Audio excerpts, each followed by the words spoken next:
Actor and comedian Vince Vaughn is going after late night, saying all they're doing is pushing a political agenda right now, and that's why people don't want to watch. And you know what? He's 100% right. Let's talk about it. What's up, everybody? It's your Huckleberry here. Yes, let's talk about it. Vince Vaughn, I'm a big fan of his.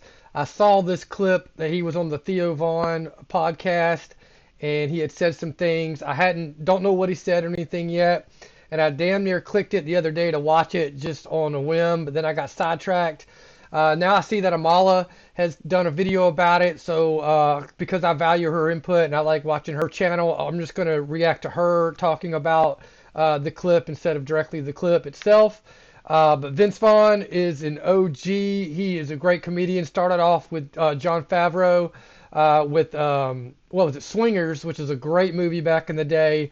And then he did some of my favorite comedies, Old School and Wedding Crashers. Probably number 2 and number 3 on my all-time comedy list behind Tropic Thunder. So he's done a lot of good stuff on the comedy scene for sure. So it'd be really interesting to hear his perspective because not a lot of people in Hollywood speak out unless they just speak stupid. So let's get into this and let's see what she's got to say and what he has to say. All right, before we go too far, guys, I just want to mention to you guys I got my apparel shop going, my No Queen satire line. So go check it out. Link is in the description. Got some pretty cool designs in there I'm proud of, and some pretty humorous caricatures in there as well. As you can see, I'm popping up on the screen maybe. But anyway, go check that out, and now let's get into the video. Yeah, you better. Guys, before we get into today's video, please like and subscribe. Today we're talking about Vince Vaughn. Vince Vaughn was on Theo Vaughn's podcast, and the topic of late night came up. You know, the Stephen Colberts, the Seth Meyers, the Jimmy Fallons, the Kimmels, and he said, you know what? All of these individuals are just trying to evangelize on these programs. They're pushing an agenda, and he's absolutely correct about that. Let's get into the clip. Why a lot of the late shows have struggled. Because bro. all they did during the only person they could make fun of at a certain point was just like white redneck kind of people, and it fucking tanked, and then everything tanked after that. Think about that. But see, they never get it right. The podcasts have gotten so much more popular with less production, less writers, less staff. And the reason why we have two people working here, and both of them are hungover, and one guy has shingles. But the place is clean. I like that. You keep a clean place. Thank you. Yeah, we did a vacuum. But yeah, because people want authenticity. Yeah. And I think that the talk shows, to a large part, became really agenda-based. Yeah, let's go ahead and pause there. People want authenticity, and the talk shows have become agenda-based. And it's not just that, it's that they're not telling you that they have an agenda. I think one reason that people are really turning to podcasts and independent media is that they are finding people that they like personality-wise, but they're also being told up front what the bias of these individuals is. And I think that furthers building trust than anything that these late-night talk show hosts are doing, because they're coming to you with these, songs and dances, pretending that they are not completely overwhelmed with left-leaning ideology, completely infiltrated by wokeism, and then saying, we have no agenda whatsoever. I'm just your little hokey late night host. Yet they're full of elitism. They're constantly talking down. They're constantly telling you what to think and feel, and then trying to get you to laugh with these jokes that are just not it. It's almost like that high school teacher that you had that was so consumed with politics, but also like fancied himself a comedian. And I think people are over late night because their purpose is no longer to entertain you. Their purpose is, as he says later on in this clip, to evangelize. Yeah, so let's jump in real fast. I stopped watching late night probably 10 years ago or so, when it seemed more agenda driven. Like the comedy kind of slid off, and it was all like a little bit like more stuff was more taboo to talk about or to do or anything like that. You could get in trouble for a lot of things, and then censorship was coming around, and how society changed a lot in the mid-teens, running up into COVID and whatnot, and then COVID kind of perpetuated everything. And that seems like about the time that these late night shows really started dipping. And now you try to sit through one, and it is completely one-sided, and it seems like it's kind of underwritten by a bunch of agenda points. And it does seem like there's a lot of talking down, definitely talking at certain like sides and whatnot, and forced jokes, things that, like she said, just aren't as funny. When there's a lot of like really funny things you could do that they just don't want to do anymore. She's definitely right, that talk shows have dramatically dropped off and are not the same as what they were. Yeah. They were going to evangelical people to what they thought. You know what I mean? And so people just rejected it because it didn't feel authentic. It felt like they had an agenda. It stopped being funny, and it started feeling like I was in fucking a class I didn't want to take. But if you look at what happened to the talk shows and why their ratings are low, it's got only to do with the fact of what you just said, which is they all became the same show. Yeah. And they all became so about their politics and who's good and who's bad. And it's like, imagine sitting next to someone like that. Yes, they have become very politically driven and politically correct, which is not what comedy is. Comedy isn't politically correct. And then you even further off of that, socially correct.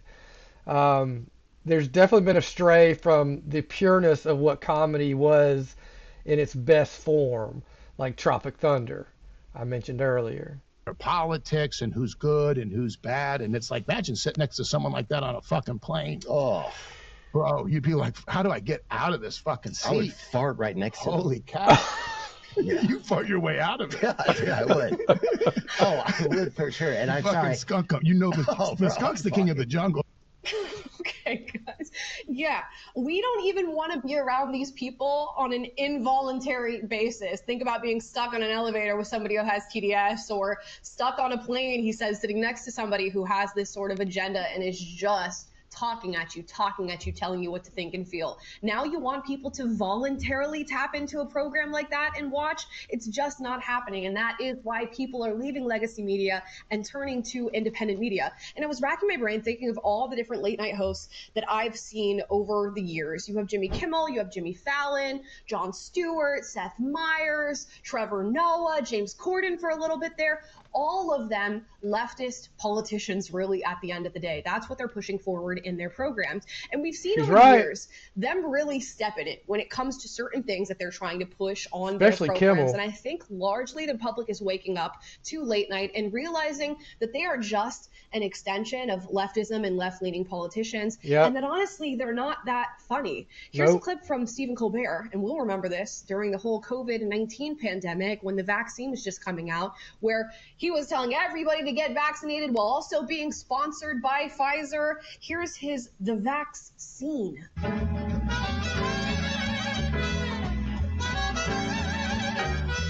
Bro.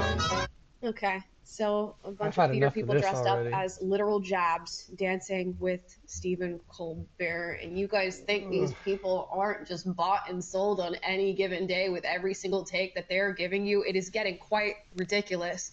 And if it's not the sort of unfunny proselytizing that they do for their own political agenda, there's them outright lying. Here's Jimmy Kimmel on Charlie Kirk's assassination, and you'll remember he was in a lot of hot water for saying this. With the MAGA gang desperately trying to characterize this kid who murdered Charlie Kirk as anything other than one of them, and doing everything they can to score political points from it.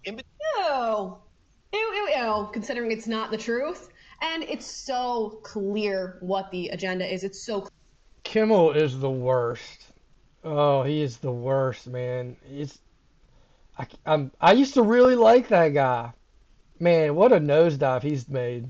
Clear what they're trying to push forward. And I swear, I get a clip of Jimmy Kimmel crying about Trump or something happening politically in his leftist world like once a month on X. It's too much. It's too much. And when he's not literally crying about the state of the world as a late night show host who's supposed to be making you laugh, who's supposed to be, entertaining you in some way, shape, or form, he's an elitist who's talking down to the American people. Here's him talking about a senator here in the United States who happened to be a plumber before he was a senator. Oklahoma, before he was elected to the Senate, Mark Wayne Mullen was a low-level MMA fighter and a plumber. That's right. We have a plumber protecting us from terrorism now.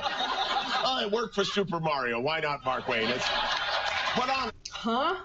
And I'm sorry, Jimmy Kimmel, who's in the audience right now watching your show?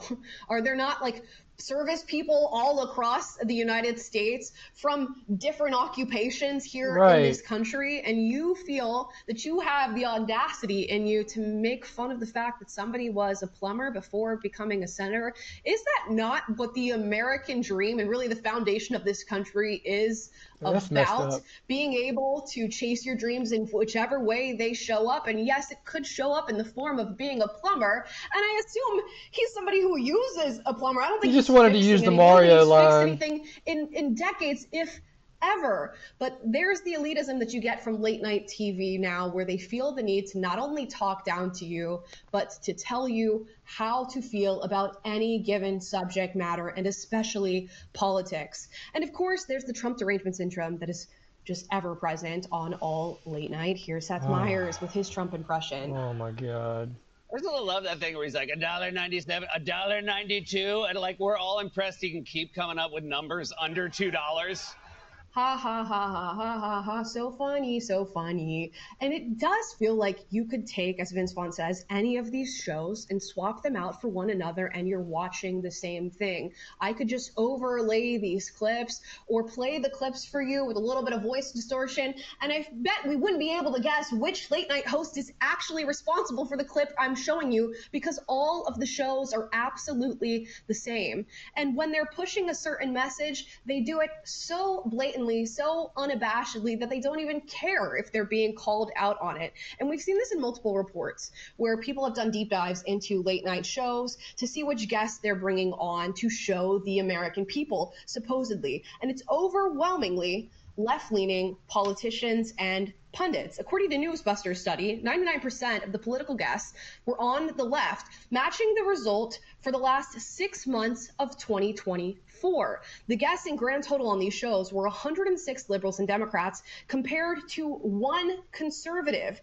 And this was looking into the men of late night comedy shows in the first half of 2025. And there's even more data that has been collected on this. Just for giggles, since that's what late night's for apparently these days, let's do a deep dive into Stephen Colbert's show. Since 2022, Stephen Colbert's The Late Show has hosted 176 left-leaning / Democratic guests, and exactly 1 Republican. That single Republican, Liz Cheney.